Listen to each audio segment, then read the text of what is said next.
सभी दोस्तों का बहुत बहुत स्वागत है। दोस्तों, आज के वीडियो में दो जानकारी मिलेगी। एक, भगवान महात्मा बुद्ध के अनमोल विचार जानेंगे। उसके बाद जानेंगे स्वास्थ्य से संबंधित बहुत ही महत्वपूर्ण जानकारी। धीरे धीरे शाम ढलती जा रही थी, अंधेरा गहराता जा रहा था। बुद्ध के शिष्यों के चेहरे पर थकान साफ झलक रही थी।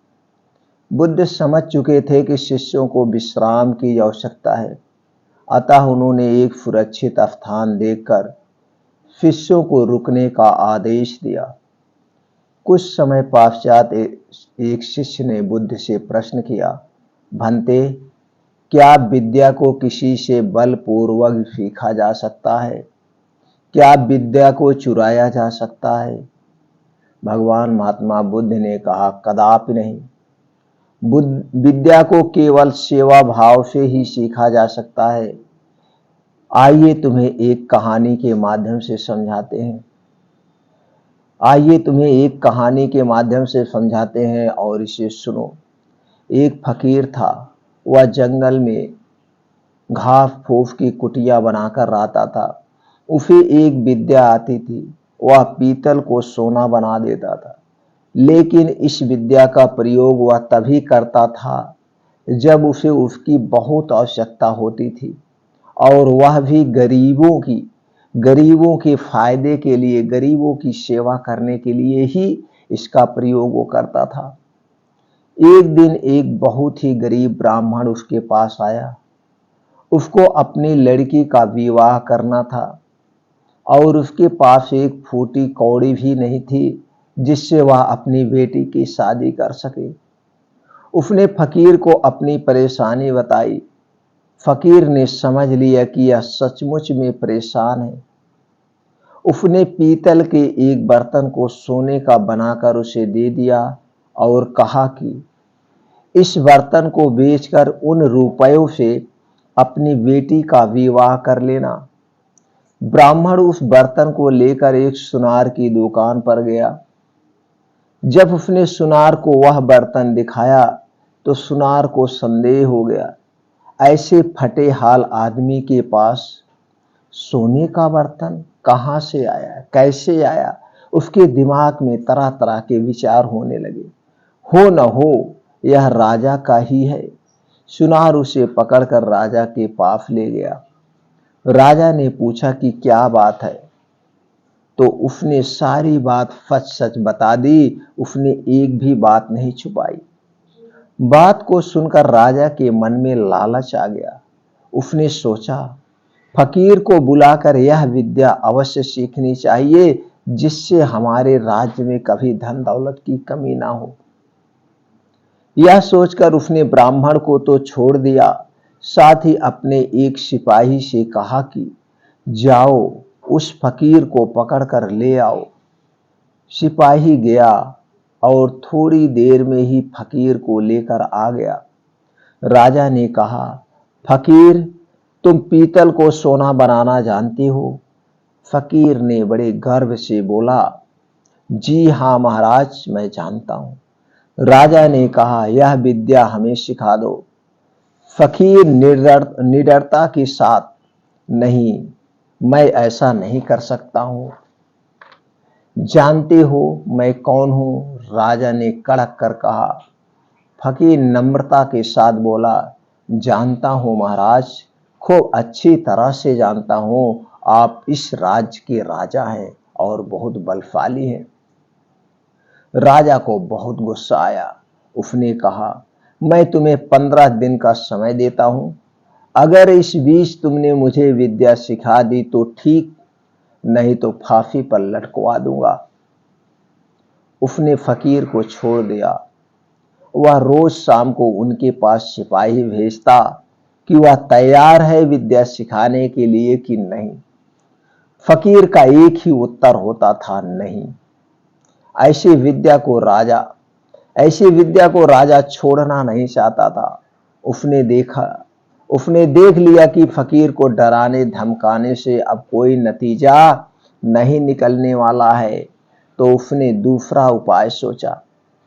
जब 7 दिन बाकी रह गए तो उसने अपना वेश बदला।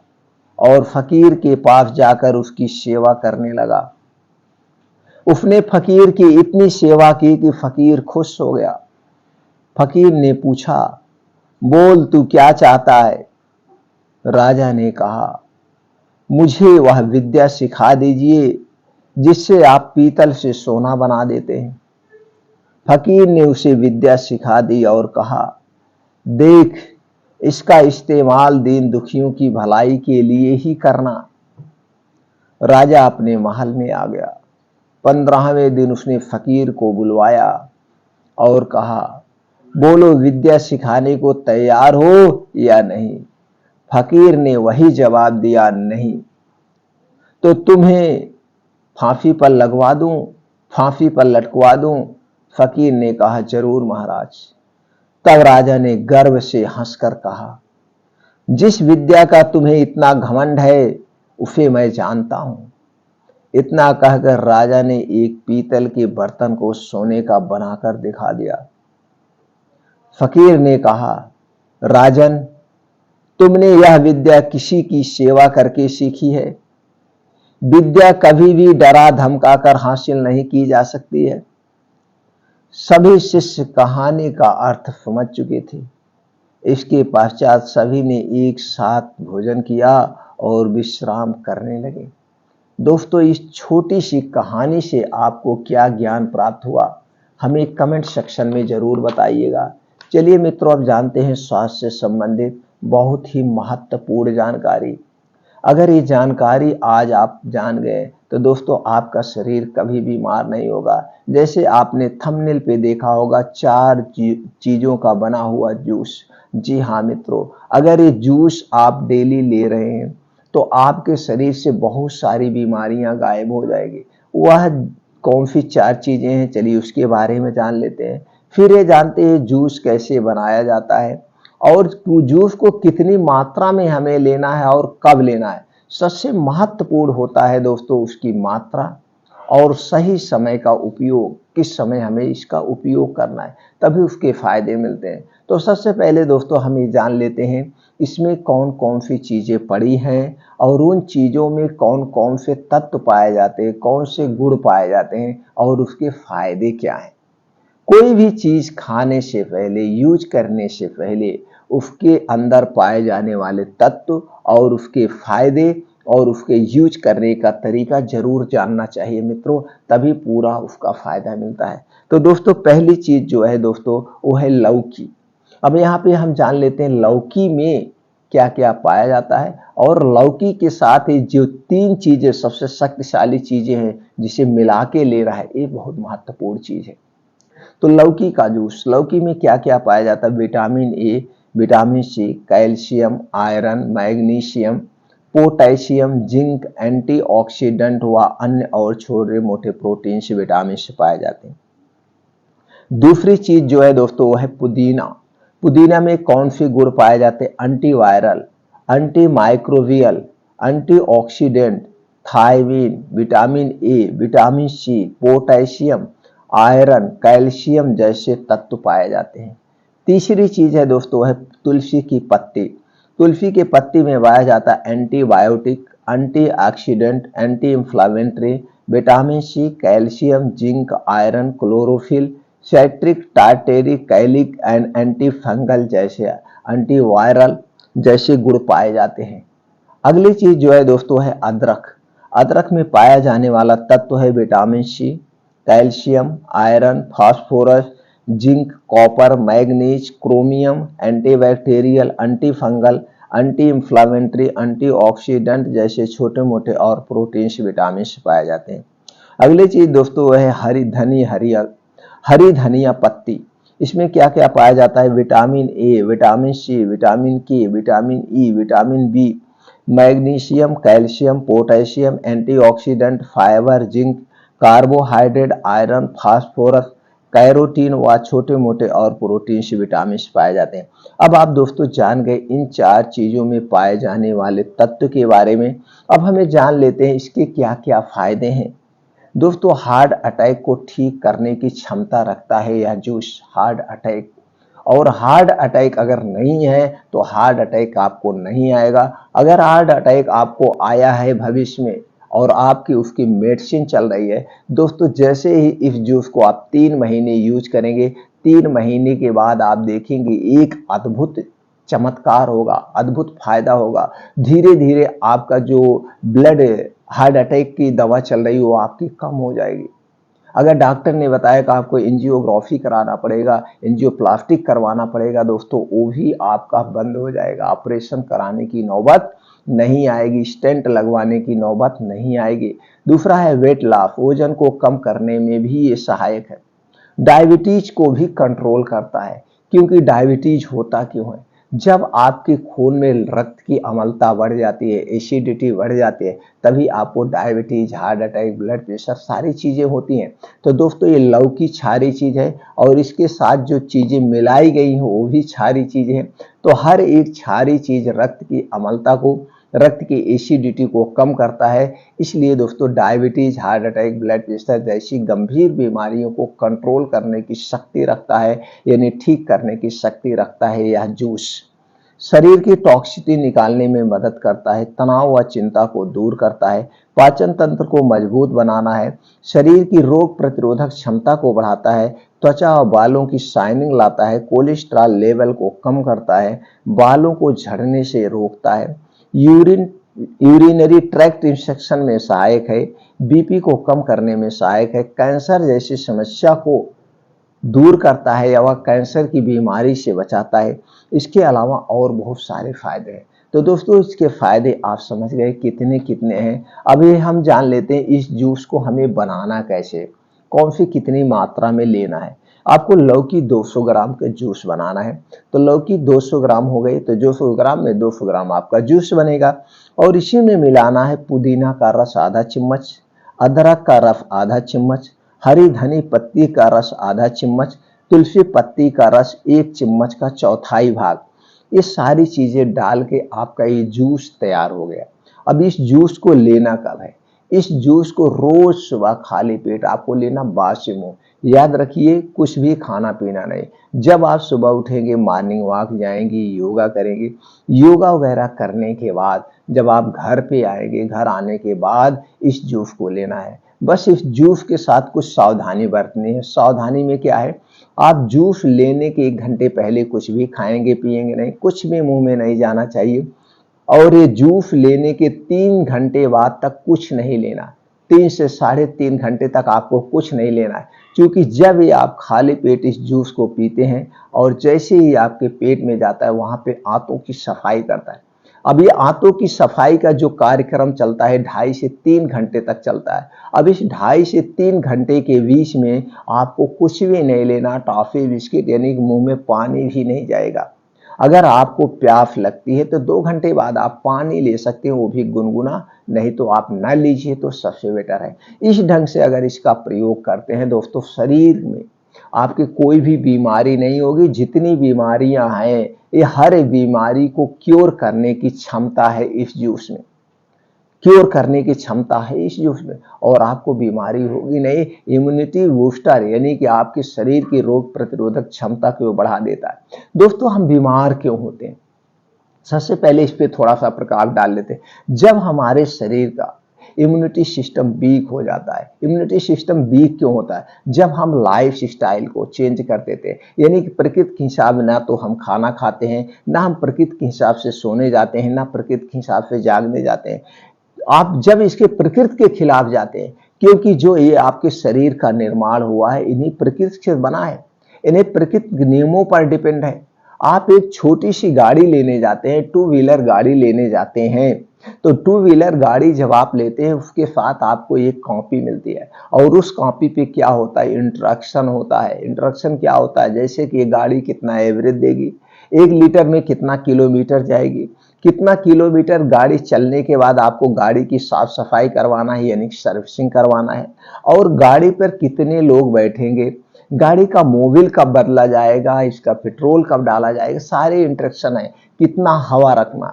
जब आप एक गाड़ी लेके आ रहे हैं और गाड़ी पे इतने सारे इंस्ट्रक्शन है, और अगर आप इंस्ट्रक्शन का प्रयोग फॉलो नहीं करेंगे, पालन नहीं करेंगे, तो गाड़ी कबाड़ हो जाती है। एवरेज नहीं देती है, तो उस गाड़ी से आपका विश्वास उठ जाता है। तो इतनी बड़ी आपकी जो शरीर भगवान ने बनाया है, ब्रह्मांड ने बनाया है, तो उनके भी कुछ इंस्ट्रक्शन होंगे, उनके भी कुछ रूल्स होंगे कि जो आपको रूल को पालन करना है। वही तो रूल है, वही तो रूल है जो आप पालन नहीं करें। उसके लिए आप जरा समझिए, आपके शरीर का निर्माण कैसे हुआ। आपके शरीर का निर्माण दोस्तों 5 तत्वों से हुआ है, 5 तत्वों से। और आपके शरीर में 3 दोष पाए जाते हैं। जिसने भी ये 5 दोष और 5 तत्व और 3 दोष के बारे में जान लिया, उसका शरीर कभी बीमार नहीं होगा। अब ये 3 दोष क्या है? वात दोष, पित्त दोष और कफ दोष। इसको हम हर एक वीडियो में थोड़ा सा बता देते हैं, क्योंकि कुछ कुछ नए हमारे मित्र जुड़ते हैं तो उन्हें नहीं पता हो। फिर भी दोस्तों आप जान लीजिए, आपके शरीर में 3 दोष है। 3 दोष कौन है? वात, पित्त, कफ। अगर आपके शरीर का वात दोष गड़बड़ हो गया तो शरीर में 50 से 60% बीमारी होगी, वो भी गंभीर। और जब आपके शरीर का पित्त दोष गड़बड़ हो गया तो आपके शरीर में 15 से 20% बीमारियां होती गंभीर। और दोस्तों जब आपके शरीर का कफ दोष गड़बड़ हो जाता है तो हमारे शरीर में 5 से 10% बड़ी बीमारियां होती हैं। तो दोस्तों ये हमारे शरीर में इसकी प्रवृत्ति कब से कब होती है? जन्म से बाल्यावस्था के बीच में जब हम होते हैं, तो इस समय हमारे शरीर में दोस्तों कफ प्रवृत्ति सबसे ज्यादा होती है, कफ ज्यादा बनता है। कफ क्यों बनता है? ये प्रकृति की देन है, तभी हमारा शरीर ग्रो करेगा। जितने तरल पदार्थ हमारे शरीर में बह रहे हैं ये कफ से रिलेटिव है। खून, पानी, ये सब क्या है? कफ से संबंधित है। तो खून, पानी उसी हिसाब से प्रकृति ने बना दिया है। बस हमें इतना ध्यान देना है, क्योंकि बाल्यावस्था 0 से 14 साल के, इस समय हमारे जो बच्चे होते हैं, हमारे घर पे जो बच्चे हैं, उन्हें नहीं पता है हमें क्या खाना है, क्या हमें नहीं खाना है। तो ये पेरेंट्स की जिम्मेदारी होती है कि वो पेरेंट्स बच्चों को बताएं तुम्हें क्या खाना है, क्या नहीं खाना है।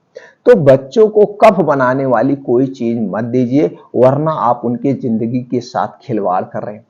कफ बढ़ाने वाली कौन सी चीजें हैं? जैसे कोई भी ठंडा पेय पदार्थ नहीं देना है, खासकर सूर्य डूबने के बाद। ना तो उन्हें आइसक्रीम देना है, ना तो फ्रिज में रखा हुआ कोई ठंडा चीज देना है। अगर ये चीजें दे रहे हैं तो बच्चे को आप मौत के मुंह में ढकेल रहे हैं। आप देख रहे हैं इस समय जो असमय बीमारियां आती, जो आज बिना युवा अवस्था में हार्ट अटैक के पेशेंट क्यों हो रहे हैं? एक ठंडी वस्तु खा रहे, उनके शरीर में कफ ज्यादा बन रहा है। जब कफ ज्यादा बनेगा तो हार्ट अटैक जैसी तमाम बीमारियां आपको होगी, तमाम होगी। और जस्ट इसके उल्टे आप चले जाइए, जब हम लोग बाल्यावस्था में थे तो हम लोगों को पता ही नहीं था आइसक्रीम क्या होती है, कोल्ड ड्रिंक्स क्या होता है, कुछ नहीं पता है दोस्तों। यहाँ तक ग्रेजुएशन करते समय तक भी हम लोग जानते ही नहीं थे कि ये ठंडी क्या चीज होता है, कोल्ड ड्रिंक्स क्या होता है, या दोस्तों ये आइसक्रीम क्या होती है।